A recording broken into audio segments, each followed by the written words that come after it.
Hello everyone, welcome to Believers IAS Academy, Bengaluru. In today's topic of the day discussion, we will be discussing about centenary of Bose-Einstein Statistics. Okay, so we'll see why it is in news. Because the Union Ministry of Science and Technology has inaugurated centenary celebrations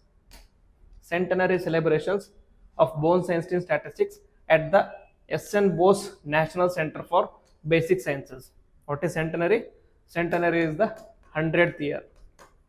Century. Okay. So this is the 100th year of discovery of Bose-Einstein Statistics. So it was discovered in 1924. Now it is 100 years have been completed.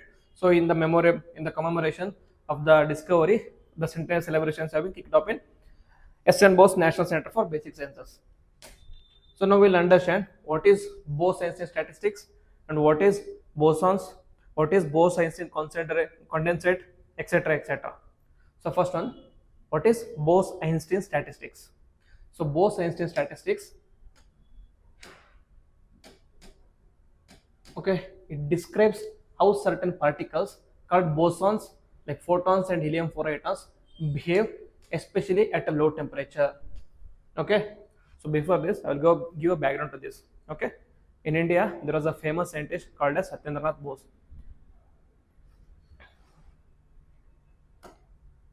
Just a moment. Okay, Satyendranath Bose, what he did was, he was a theoretical physicist.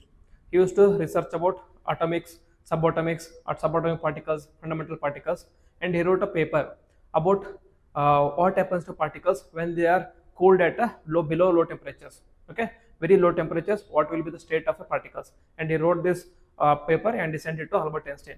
Okay, Albert Einstein evaluated the copies and he evaluated the papers and he saw that okay, there may be a possibility that there can be another state. Okay, there can be another state where certain particles or fundamental particles can behave differently than in the common states, and he sent it to the higher ups, and when they studied that, they said that there is possibility and it led to the discovery of Bose-Einstein statistics. That is Bose-Einstein statistics. Initially, basically what it says is, statistics describes how certain particles called as bosons, okay, behave especially at a low temperature. Before this, we will understand what is bosons. Okay, in physics, astrophysics, there are the fundamental particles. What are fundamental particles? We know that initially what we thought was, whatever the particle or whatever the instrument we see, that for example, this is the mobile phone. Okay, we saw the mobile phone. This mobile phone is made up of molecules. Okay, initially we thought that within a particular item, the smallest particles will be molecules, and after certain discoveries we said that molecules are not the smallest. In fact it is the atoms that are the smallest. They initially thought that molecules, and then the discoveries confirmed that it is not the molecules but atoms are the smallest units of an item. Okay, for smallest fundamental units. And after certain discoveries, they found that it is not the atom, there are again subatomic particles. There are particles within an atom, so that make up an item. Okay, that make up an instrument or anything. Okay, and then those subatomic particles are called as neutrons and photons. They initially said that everything in the earth is made up of neutrons and photons, and after certain discoveries, they found that within these subatomic particles there are two fundamental particles. Okay, all the particles or all the atoms are made up of these fundamental particles. Within fundamental particles, there are two things. There are two fundamental particles. Those are fermions and bosons. Okay, what are fermions? These are elementary particles that make up atom, and that atom makes up molecules, and those molecules make up an atom. Okay, and whereas bosons, these are the subatomic particles or fundamental particles that carry forces. So the difference between bosons and fermions are that bosons are elementary particles, they don't carry any forces, whereas bosons are the particles that carry forces. And these bosons, according to Bose-Einstein, say that whenever they are at the low temperatures, they behave differently compared to what they would behave in a normal temperature. Okay, so within these bosons and within these fermions, In fermions, there are two main particles, quarks and leptons. Okay, these are two types of fermions. Within quarks there are up quark, down quark, charm quark, etc., etc. That is not important. And within leptons there are electrons, neutrons, etc. So these are the fundamental particles that do not carry forces, but they form a elementary particles. And whereas bosons, these are certain particles that carry forces. The boson particles are four in number. Those four are photon, and it carries electromagnetic force, and gluon, it carries strong nuclear force. W and Z bosons, these carry weak nuclear forces. Okay, these are the elementary forces. There are four elementary forces. One is electromagnetic, strong nuclear, weak nuclear, and the other one is gravity. In physics, there are four elementary particles, four elementary forces: electromagnetic, strong nuclear, weak nuclear, and gravity. Okay, these three fundamental forces are carried by fundamental particles called as photon, gluon, Wz boson. And there is one more boson called as Higgs boson particle.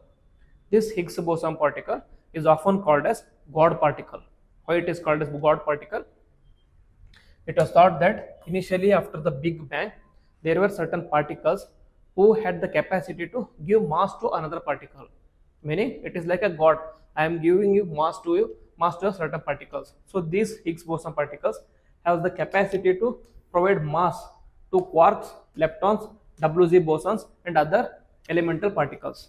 Okay, there are elemental particles, but the unique capacity of these Higgs boson is they can give mass to other particles, meaning they have the capacity to provide mass to other particles, meaning they are called as God particles. So this is about fundamental physics. Now moving on to our discussions. So Bose-Einstein Statistics, it deals with how these fundamental particles, those are bosons, would behave at a low temperature. That is what Bose-Einstein Statistics is about.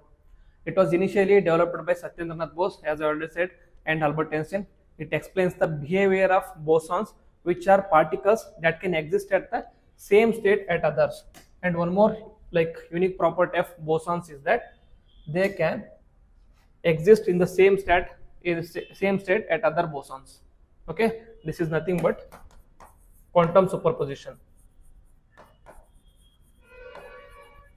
Okay, quantum superposition is at the same time they can exist at the same state at others. Meaning a quantum superposition, if you are flipping the coin, okay, if you are flipping the coin, you don't know whether it is heads or tails. When it is in the air, it is existing in both states, that is either heads or tail.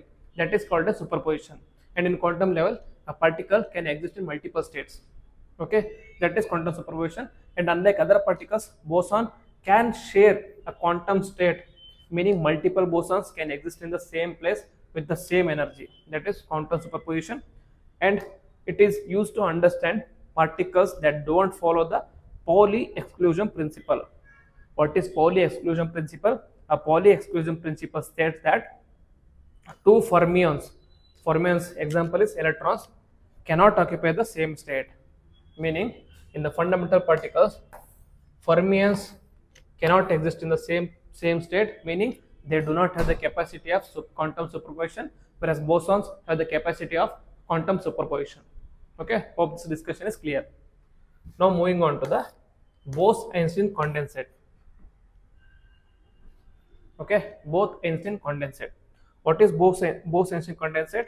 It is according to Bose and Einstein, it is a fifth state. You know that in physics, matter can exist in three states. Matter can exist in four states. Initially, there was solid, liquid, gas. These are the three states known to human being. And after certain discoveries, there was one more state that was added, that is plasma state. Okay. Apart from this state, there is one more state that is called as Bose-Einstein condensate state. A particle when its energy is completely removed, when it is put under extreme low temperatures, it will get into the new state.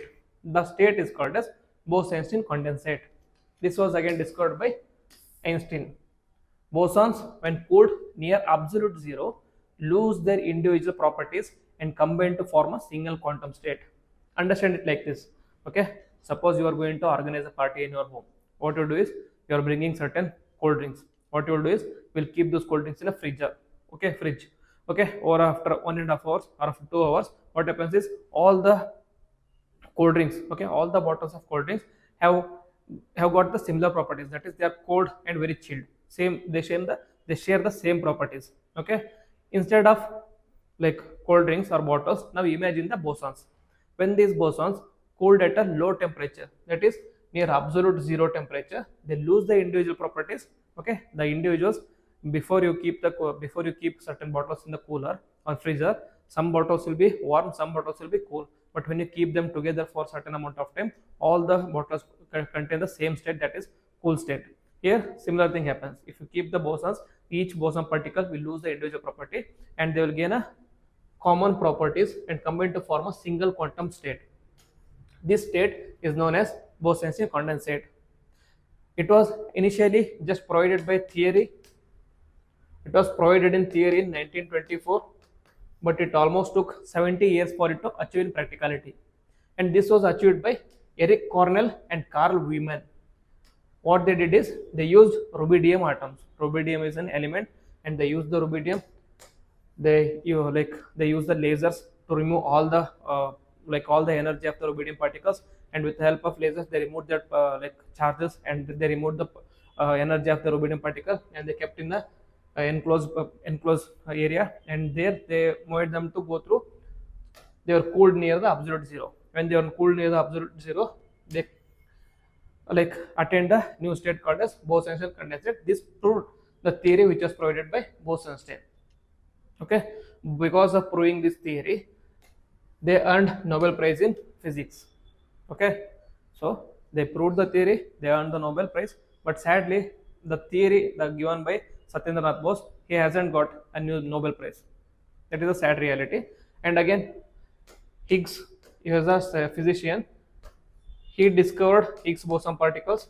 He discovered Higgs boson particles based on the ideas and discoveries of Satyendranath Bose.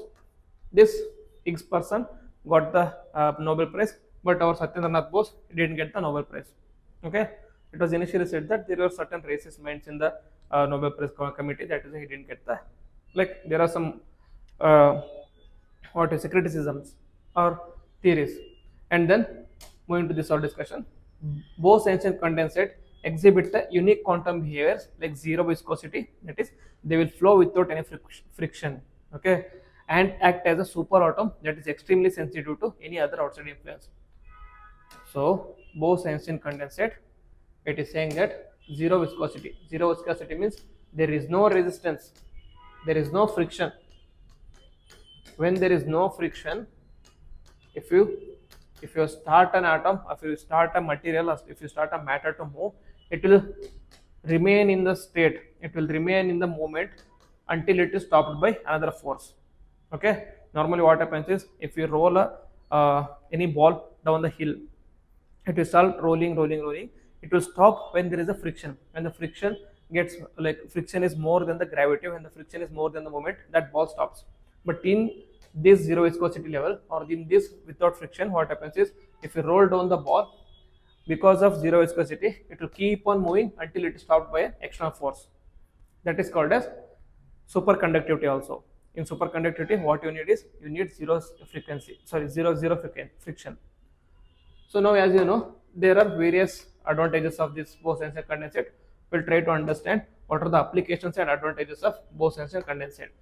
So significance is that are essential for understanding quantum mechanics, particularly the behavior of particles in quantum status.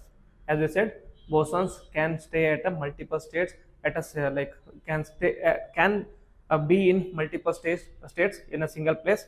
So they are also undergoing quantum superposition. So with the help of bosons, you can understand quantum superposition. These statistics also led to the discovery of Bose-Einstein condensate. which have unique properties does not seem to be normal state of matter. These Bose-Einstein condensate particles or Bose-Einstein condensate state will help in achieving the superconductivity. Okay, and then BECs are useful in atomic clocks where friction should be zero, near zero, superconductors, and quantum computing due to their sensitivity and unique quantum properties. So their application finds way in atomic clock. Okay, and Bose's work was crucial for explaining the light's particle nature. That is, light is a photon, which helped develop the concept of wave-particle duality in quantum theory. Okay, for a long period of time, there are discussions or there are debates about what a light is. Okay, light, is it a photon or is it a wave? So initially, it was considered as photon, and then because certain discoveries, it was considered as not just wave, not just for particles, it is also a wave. Okay, sorry, initially it was considered as a wave.